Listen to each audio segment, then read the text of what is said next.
السلام علیکم ورحمۃ اللہ وبرکاتہ نحمدہ ونصلی علی رسولہ الکریم اما بعد فاعوذ باللہ من الشیطان الرجیم بسم اللہ الرحمن الرحیم رب اشرح لی صدری ویسر لی امری واحلل عقدۃ من لسانی یفقہوا قولی اللہم فقہنا فی الدین اللہم صلی وسلم علی نبی الامی وعلی آل محمد۔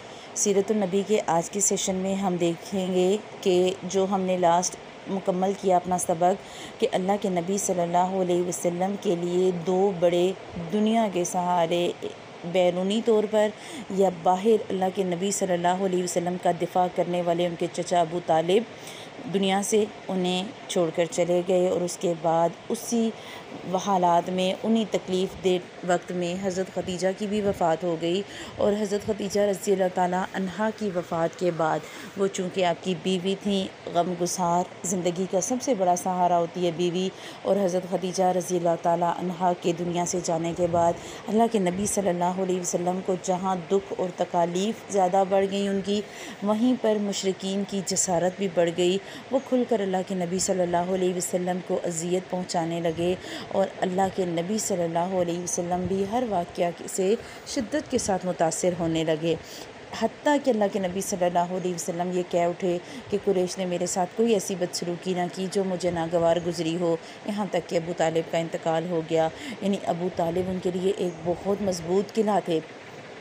پھر انہی حالات میں اللہ سبحانہ وتعالیٰ کی طرف سے اللہ کے نبی صلی اللہ علیہ وسلم کو حکم دیا گیا کہ وہ حضرت سودا سے شادی کریں، اور حضرت سودا کے بارے میں آتا ہے کہ یہ جو شادی ہوئی یہ حضرت خدیجہ کی وفات کے تقریباً 1 ماہ کے بعد ہوئی، اور حضرت سودا بنت زمع یہ پہلے اپنے چچیرے بھائی حضرت سکران بن عمر کے نکاح میں تھیں، اور یہ دونوں سابقین الاولین میں سے تھے۔ ہجرت کر کے حبشہ گئے، لیکن جب حبشہ جا کر خبر ملی کہ سارے کے سارے قریش مسلمان ہو گئے ہیں تو جو لوگ واپس پلٹے ان میں یہ بھی شامل تھے۔ مکہ واپس آ گئے، مکہ میں ہی سکران بن عمر کا انتقال ہو گیا، اور جب حضرت سودا کی عدت پوری ہوئی تو اللہ کے نبی صلی اللہ علیہ وسلم نے ان سے شادی کر لی۔ چند سال کے بعد حضرت سودا نے اپنی باری حضرت عائشہ رضی اللہ تعالیٰ عنہا کو ہبہ کر دی۔ ہبہ کا مطلب ہوتا ہے اپنی طرف سے گفٹ کر دینا، تحفتاً کسی کو کچھ دے دینا۔ اس کے بعد تقریباً 1 سال کے بعد شوال سن 1190 میں اللہ کے نبی صلی اللہ علیہ وسلم کا حضرت عائشہ سے نکاح ہوا۔ یہ مکہ میں ہوا، اور اس وقت حضرت عائشہ کی عمر 6 سال تھی۔ 3 سال بعد مدینہ پہنچ کر شوال سن 1 ہجری میں حضرت عائشہ کو رخصت کیا گیا۔ اس وقت حضرت عائشہ کی عمر 9 برس تھی، اور یہ اللہ کے نبی صلی اللہ علیہ وسلم کی سب سے محبوب بیوی اور امت کی سب سے فقیہ خاتون تھیں۔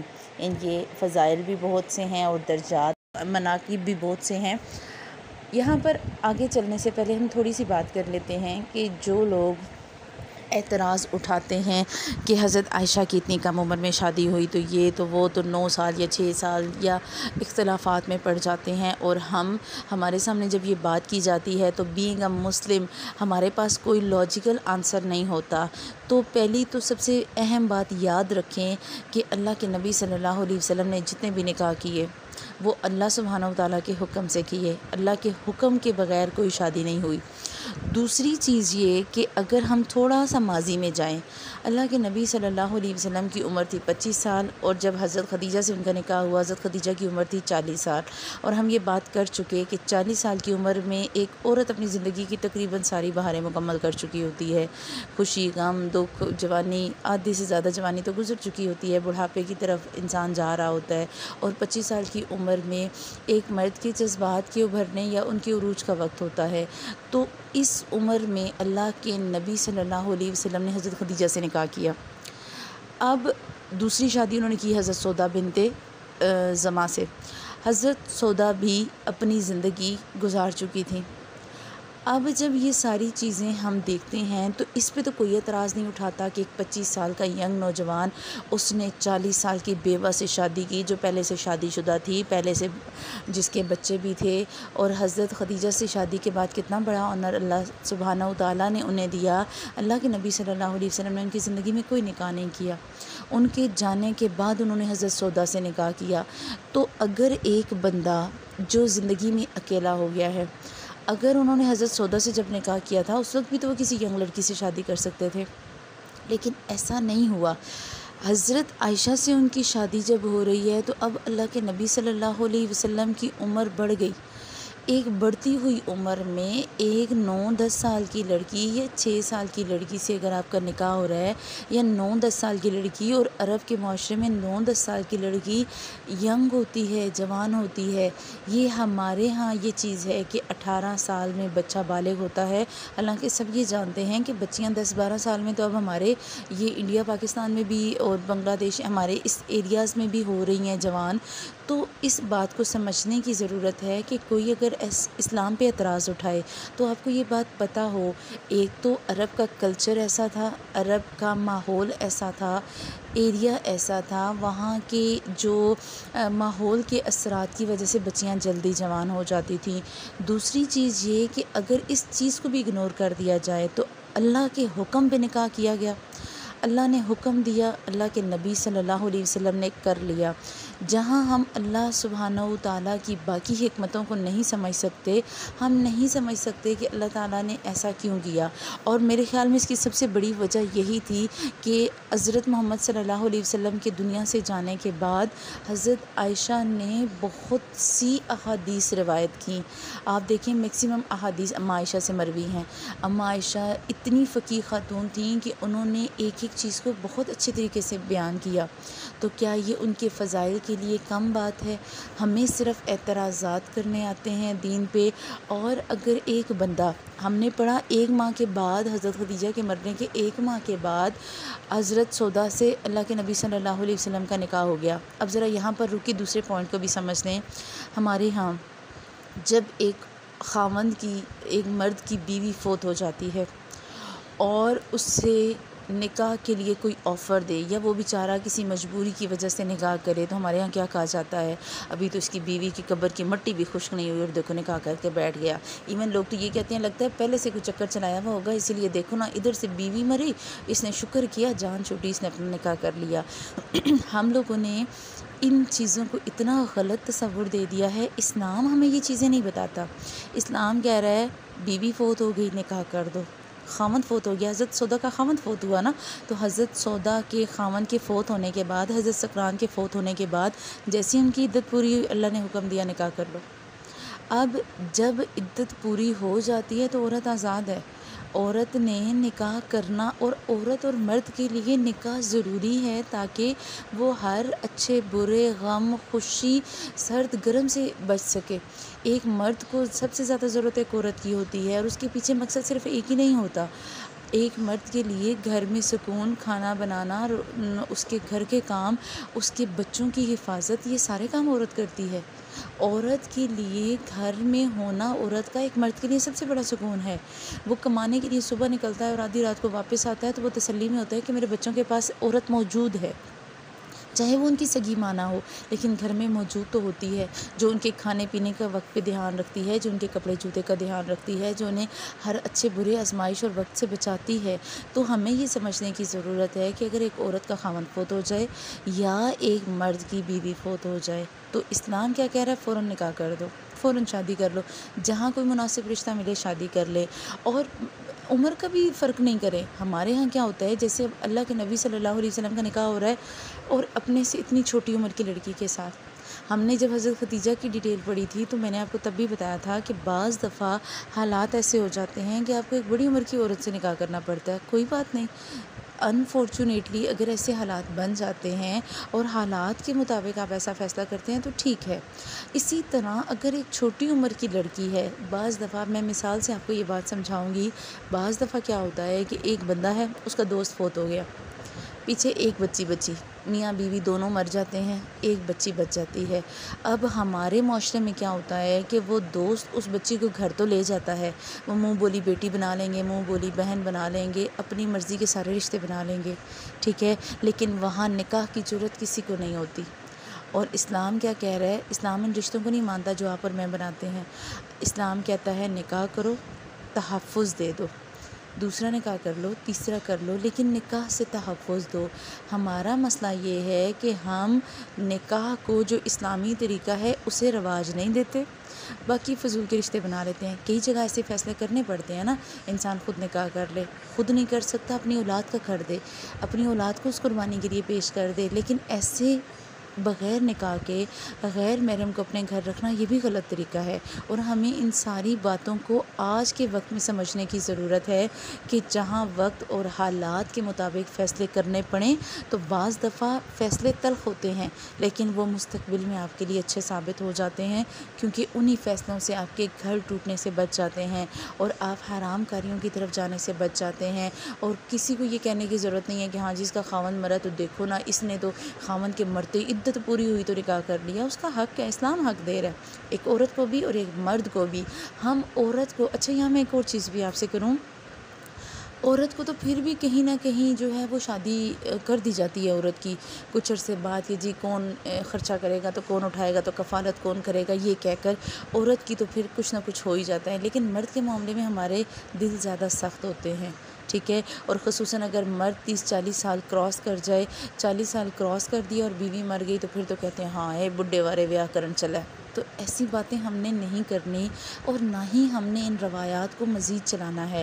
اگر آپ کے ارد گرد، آپ کے پیاروں میں، آپ کے رشتوں میں، آپ کے بھائی ہیں، دیور ہیں، جیٹھ ہیں، کوئی بھی ایسا رشتہ جو آپ کے ارد گرد موجود ہے اور اسے ضرورت ہے، اور یہ ضرورت ذہنی ہوتی ہے، جسمانی سے ہٹ کے بہت کچھ ایسا بھی ہوتا ہے جو ہمارے معاشرے میں صرف یہی سمجھا جاتا ہے کہ جی شادی شاید اس لیے کی جاتی ہے کہ جی شادی کرو اور بچے پیدا کرو۔ نہیں، ایک انسان کو ایک سہارے کی دنیا میں ضرورت ہوتی ہے جس سے وہ اچھی بری بات کہہ سکے، دکھ سکھ شیئر کر سکے۔ تو ایسے میں ضروری ہے کہ آپ کے پاس پارٹنر ہو۔ تو جب بھی کسی ایسے انسان کو دیکھیں، چاہے وہ عورت ہے چاہے وہ مرد، ہمارے ہاں غلط کنسیپٹ ہے کہ جی ساری زندگی اب اس کو تو کلرڈ کپڑے نہیں پہنانے، تو اس کو تو جو کسی شادی میں نہیں لے کے جانا، تو اس کو تو میاں مر گیا تو یہ تو ہے ہی ایسی تو ویسی نہیں۔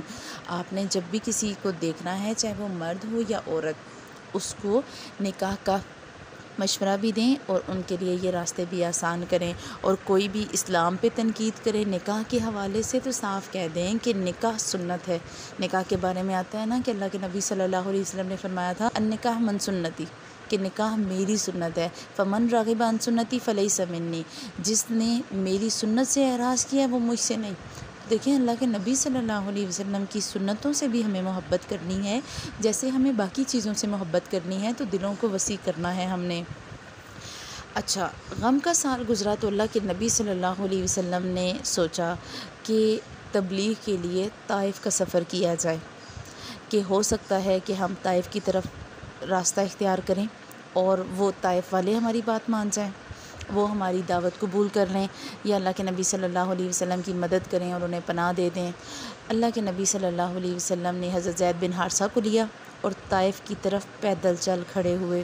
آپ ذرا نا طائف کی طرف، اگر آپ مکہ سے طائف کا فاصلہ نوٹ کریں تو یہ پیدل سفر، اور اللہ کے نبی صلی اللہ علیہ وسلم کیوں کر رہے ہیں؟ تاکہ جہاں جہاں سے گزریں اسلام کی دعوت دیتے جائیں، جس قبیلے کے پاس سے گزرتے انہیں اسلام کی دعوت دیتے۔ اچھا، طائف پہنچ گئے، وہاں قبیلہ ثقیف کے 3 سردار جو آپس میں بھائی تھے، ان سے انہوں نے ملنے کا ارادہ کیا، انہیں اسلام کی دعوت دی اور اسلام کی دعوت کے سلسلے میں ان سے مدد مانگی۔ انہوں نے منظور نہ کیا، بلکہ اللہ کے نبی صلی اللہ علیہ وسلم کو برے طریقے سے جواب دے دیا۔ آپ صلی اللہ علیہ وسلم انہیں چھوڑ کر دوسروں کے پاس گئے اور انہیں بھی اسلام لانے کی دعوت دی، لیکن ایک ایک سردار کے پاس جب تشریف لے کر گئے کسی نے کوئی بات نہیں مانی، بلکہ ایک ہی بات سب نے کہی کہ ہمارے شہر سے نکل جاؤ، اور اپنے جو بچے تھے اور اوباش لڑکے اور غلام تھے انہیں کہا کہ ان کے پیچھے لگ جاؤ اور ان کو یہاں سے نکال دو۔ چنانچہ اللہ کے نبی صلی اللہ علیہ وسلم نے واپسی کا ارادہ فرمایا جب اللہ کے نبی صلی اللہ علیہ وسلم نے واپسی کا ارادہ فرمایا تو انہوں نے جو اوباش لڑکوں اور بچوں کو لگایا تھا نا، وہ دونوں لائنوں میں کھڑے ہو گئے، اللہ کے نبی صلی اللہ علیہ وسلم کے دونوں اطراف میں کھڑے ہو گئے، گالی گلوچ شروع کر دیا، بد زبانی شروع کر دی، اور آپ صلی اللہ علیہ وسلم پر پتھر برسانے لگے۔ اس سے اللہ کے نبی صلی اللہ علیہ وسلم کی ایڑیاں اور پاؤں زخمی ہو گئے، جوتے خون سے تر ہو گئے۔ حضرت زید بن حارثہ جو آپ کو بچا رہے تھے، ان کے سر پر بھی کئی زخم آئے، اور صفاقی کا یہ سلسلہ یہاں تک جاری رہا کہ اللہ کے نبی صلی اللہ علیہ وسلم کو عتبہ اور شیبہ ان کے ایک باغ میں پناہ لینی پڑی۔ یہ عتبہ اور شیبہ کون تھے؟ ربیعہ کے بیٹے، ٹھیک ہیں، ان کے اللہ کے نبی صلی اللہ علیہ وسلم نے ان کے باغ میں پناہ لی، اور یہ باغ طائف سے تقریباً 3 میل کے فاصلے پر تھا۔ اب آپ دیکھیں 3 میل کے فاصلے تک انہیں اذیتیں دی جاتی رہیں۔ اللہ کے نبی صلی اللہ علیہ وسلم جب باغ میں داخل ہوئے تو وہ ساری بھیڑ واپس چلی گئی۔ آپ صلی اللہ علیہ وسلم باغ کے اندر ایک دیوار سے ٹیک لگا کر انگور کی بیل کے سائے میں بیٹھ گئے، اور جو کچھ پیش آیا اس سے ان کا دل بہت بوجھل ہو گیا۔ آپ صلی اللہ علیہ وسلم نے اسی رقت آمیز حالت میں دعا کی، اور اسے دعائے مستضعفین کہا جاتا ہے، دعائے طائف بھی سے کہا جاتا ہے۔ دعا کو پڑھ لیتے ہیں۔ دعا کے الفاظ بہت بہت اچھے ہیں۔ آپ جب بھی تنہا ہوں، جب بھی پریشان ہوں، انہی الفاظ سے دعا کریں۔ اللہم الیک اشکو ضعف قوتی، اے اللہ تعالیٰ میں تجھ سے ہی اپنی کمزوری کا شکوہ کرتی ہوں۔ یہ جو اشکو ہے نا، یہ شکوہ ہے۔ وقلت حیلتی وہوانی علی الناس، میں اپنی بے بسی اور لوگوں کے نزدیک اپنی بے قدری کا شکوہ آپ سے کرتا ہوں۔ یا ارحم الراحمین، اے ارحم الراحمین، انت رب المستضعفین، تو ہی کمزوروں کا رب ہے۔ وانت ربی، اور تو میرا بھی رب ہے۔ الی من تکل، تو مجھے کس کے حوالے کر رہا ہے؟ الی بعید یتجہمنی، کسی ایسے بیگانے کی طرف جو میرے ساتھ تندی سے پیش آئے، میرے ساتھ سختی کرے۔ ام الی عدو ملکتہ امری، یا پھر کسی دشمن کا جس کو تو نے میرے معاملے کا مالک بنا دیا ہے۔ ان لم یکن بک علی غضب فلا ابالی، اگر تجھے مجھ پر غصہ نہیں ہے، اگر یہ جو کچھ ہو رہا ہے یہ تیرا غضب یا غصہ نہیں ہے، پھر مجھے کوئی پرواہ نہیں۔ ولیکن عافیتک ہی اوسع لی، اور تیری عافیت، تیری دی گئی عافیت میرے لیے زیادہ کشادہ ہے، زیادہ وسیع ہے۔ اعوذ بنور وجہک الذی اشرقت لہ الظلمات، میں تیرے اس چہرے کے اس نور کی پناہ چاہتا ہوں جس سے تاریکیاں روشن ہو گئیں۔ وصلح علیہ امر الدنیا والآخرہ، اور جس پر دنیا اور آخرت کے تمام معاملات درست ہو گئے۔ من ان ینزل بی غضبک، اس بات سے کہ تو مجھ پر اپنا غصہ کرے، اپنا غضب کرے۔ او یحل علی سخطک، یا تیرا عذاب مجھ پر واری ہو جائے یا وارد ہو جائے۔ لک العتبیٰ، مجھے تیری رضا مطلوب ہے۔ حتی ترضی، یہاں تک کہ تو مجھ سے راضی ہو جائے۔ ولا حول ولا قوة الا بک، یہاں تک کہ اے اللہ تو جانتا ہے کہ تیرے بغیر کوئی طاقت والا اور زور والا نہیں۔ اب اللہ کے نبی صلی اللہ علیہ وسلم دکھی دل کے ساتھ دعا کر رہے ہیں۔ ادھر ربیعہ کے بیٹوں نے اللہ کے نبی صلی اللہ علیہ وسلم کی جب یہ حالت دیکھی تو انہیں ترس آ گیا۔ انہوں نے اپنے ایک عیسائی غلام اداس کے ہاتھ اللہ کے نبی صلی اللہ علیہ وسلم کو انگور کا ایک خوشہ بھیجا۔ آپ صلی اللہ علیہ وسلم نے بسم اللہ کہہ کر لینے کے لیے ہاتھ بڑھایا اور کھایا۔ جب آپ صلی اللہ علیہ وسلم نے بسم اللہ پڑھی تو اداس نے کہا کہ اس علاقے کے لوگ تو یہ کلمہ نہیں بولتے۔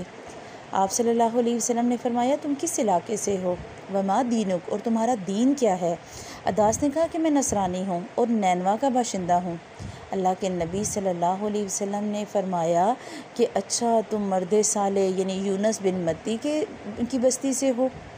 اب اس نے فوراً سے کہا آپ کو کیا معلوم یونس بن متی کون ہیں؟ آپ صلی اللہ علیہ وسلم نے فرمایا وہ میرے بھائی ہیں، وہ بھی نبی تھے اور میں بھی نبی ہوں۔ اب جب یہ سب کچھ ہوا تو اللہ کے نبی صلی اللہ علیہ وسلم نے قرآن مجید میں سے حضرت یونس کے واقعہ کو تلاوت فرمایا، اور اس سے سن کر اداس مسلمان ہو گیا۔ اب یہاں دیکھیں کہ اداس مسلمان کیوں ہوا کہ اس نے اللہ کے نبی صلی اللہ علیہ وسلم کو بسم اللہ یعنی تسمیہ پڑھتے سنا۔ اگر آپ اور میں دین پر عمل کریں گے، ہم کسی کے پاس بیٹھتے اٹھتے چلتا پھرتا دین کا نمونہ بنیں گے، تو ہو سکتا ہے کہ ہمارے عمل کو دیکھ کر، ہمارے رویوں کو دیکھ کر، ہمارے اخلاق اور کردار کو دیکھ کر بھی لوگ ایمان لے آئیں۔ اور لوگوں کا ایمان لانا، اللہ کے نبی صلی اللہ علیہ وسلم جا رہے تھے طائف والوں کو دعوت دینے، ایک بندہ اداس ایمان لے آیا۔ ایک بندہ، اگر کبھی ایسا ہوتا ہے نا کہ آپ دین کی تبلیغ کر رہے ہیں، آپ دعوت دے رہے ہیں، بعض دفعہ ایسا ہوتا ہے کہ ہم لوگ تھوڑی سی ڈس ہارٹ ہو جاتے ہیں، اچھا کیا فائدہ، اتنے لوگوں کو پڑھا رہی ہوں، اچھا کر تو کوئی رہا نہیں، اچھا ٹیسٹ کوئی نہیں دیتا، اچھا مجھے سنتا کوئی نہیں، پتہ نہیں میری بات کا اثر ہو بھی رہا ہے کہ نہیں۔ ایک انسان اداس ایمان لایا ہے، ٹھیک ہے، اور ایک انسان کے ایمان لانے سے بھی خوشی مل رہی ہے۔ اللہ کے نبی صلی اللہ علیہ وسلم نے فرمایا تھا کہ اگر ایک بندہ تمہاری وجہ سے ایمان لے آتا ہے تو یہ تمہارے لیے سرخ اونٹوں سے بھی بہتر ہے۔